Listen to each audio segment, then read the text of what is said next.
and we are now joined by high school football analyst Garrett Luft. All right, Garrett, let's talk about the Plainsman. Monterey, the last school to open up its season after last week's cancellation. Do you think the team was really ready today? They had a rough one. Well, first of all, Heidi Ho neighbors, because a Wilson reference, I've got to get that in there. But there you go. Good job. Man, it would have paid off a lot, I think, for the Plainsmen to get that game in last week against Odessa High.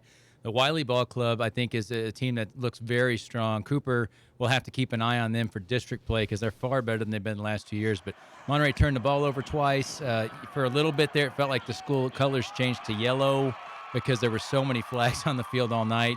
And then in the second half, you get kind of a chance to get back in it. The defense gives the offense the ball in their own in Wylie territory 4 different times, and Monterey can't scratch for any points. It was just a really, really rough night for the Monterey offense. They lost Corian Bailey at quarterback from a season ago, so they've got to figure out some things. But 2 key injuries, too. Zion Martin, the key wide receiver, and then probably your best defensive lineman, Tyron Bradley, both went down in the first quarter. So if it could go wrong tonight, it did for the Plainsmen. It was very 2020 of them.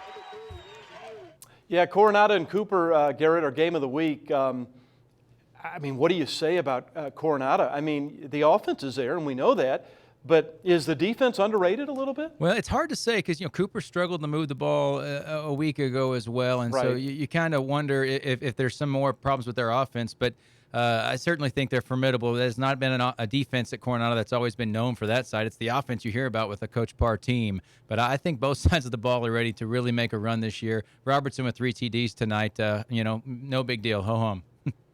How worried or concerned should Lubbock Cooper be with their lack of offense? 18 points, in that first game, and then, of course, tonight. Well, Friendship has struggled as well, so I'm wondering how next week will go because both teams are kind of on both sides of things having a hard time. So we'll see if either one of those can get their offenses really moving. Friendship scored a ton of points tonight, but their defense still wasn't very good. Next week will tell us a lot about both those teams. All right, we'll check back in with you a little later, Garrett.